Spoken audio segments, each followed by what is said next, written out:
Hey, welcome back to Ping Pong Flakes. My name is Chris Wong.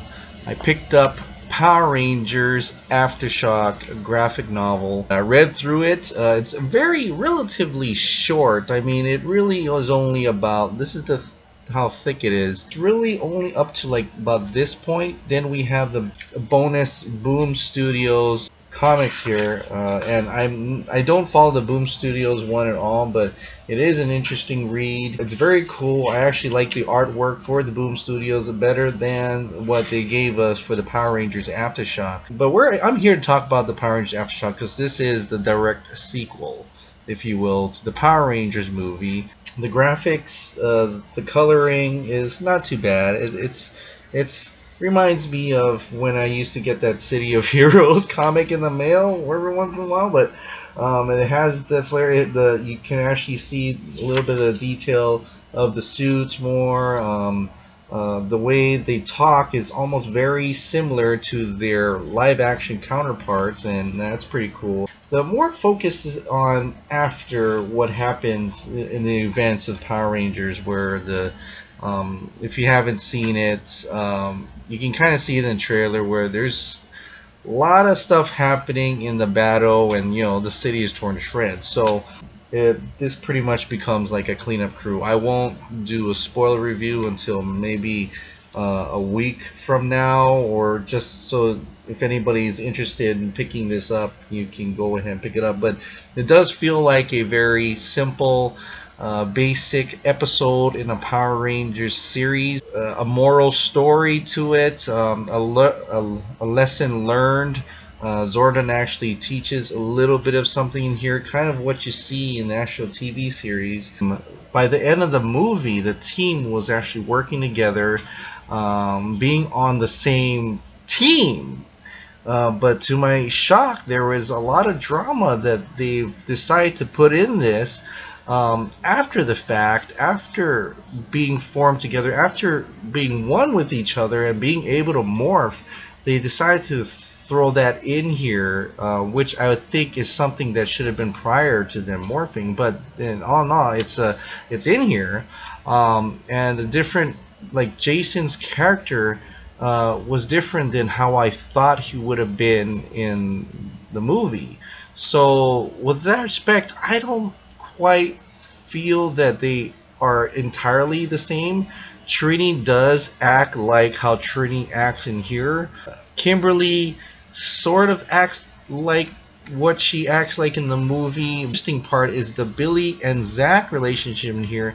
They have this one moment in here where they're kind of connect to each other in a way, because they are similar in that they both share the same emotional distress by not having a father around. So I like that little moment that was in this. I was surprised to have seen it in such a format like this, but they kind of hinted that in the movie as well. So the characters do kind of come off like almost like the film, but a lot of moments where I'm like, it doesn't feel like Dacre Montgomery, it doesn't feel like R.G. Seiler.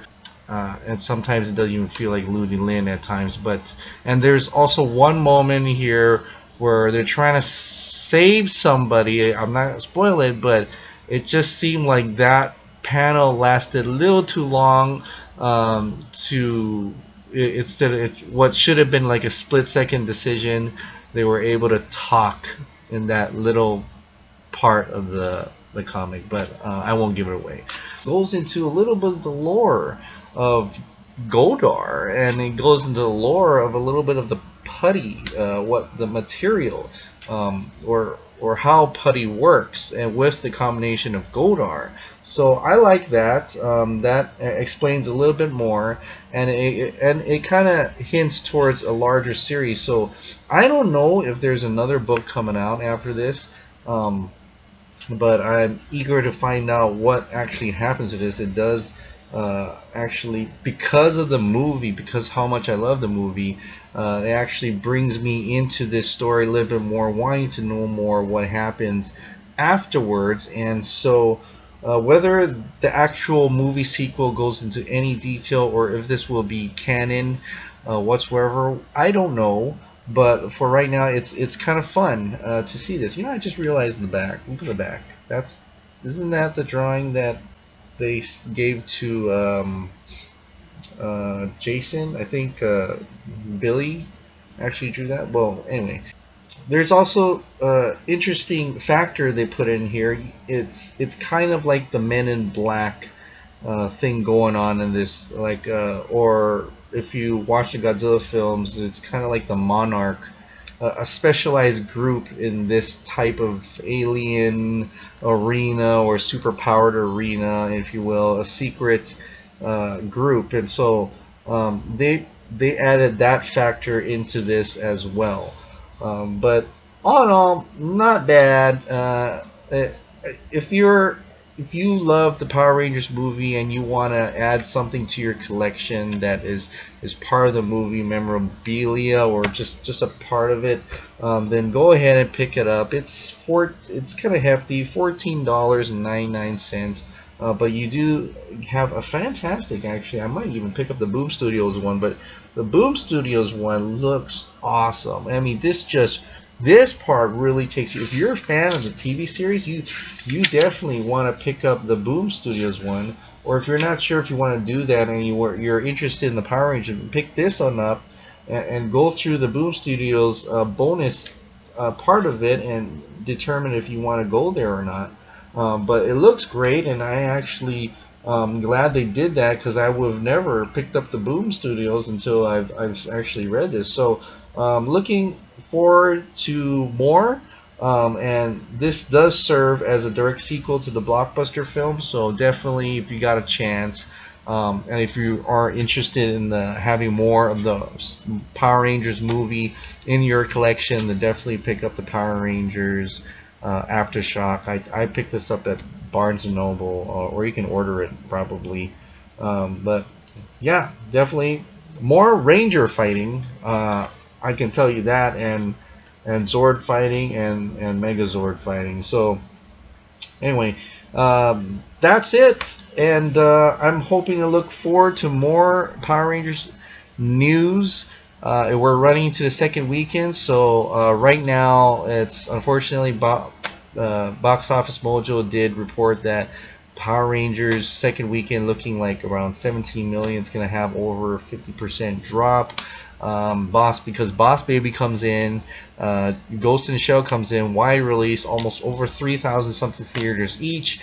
Although critically rating, they're not doing so well, but you know how that works. Cinema Score is probably the one that we're all should be looking forward to.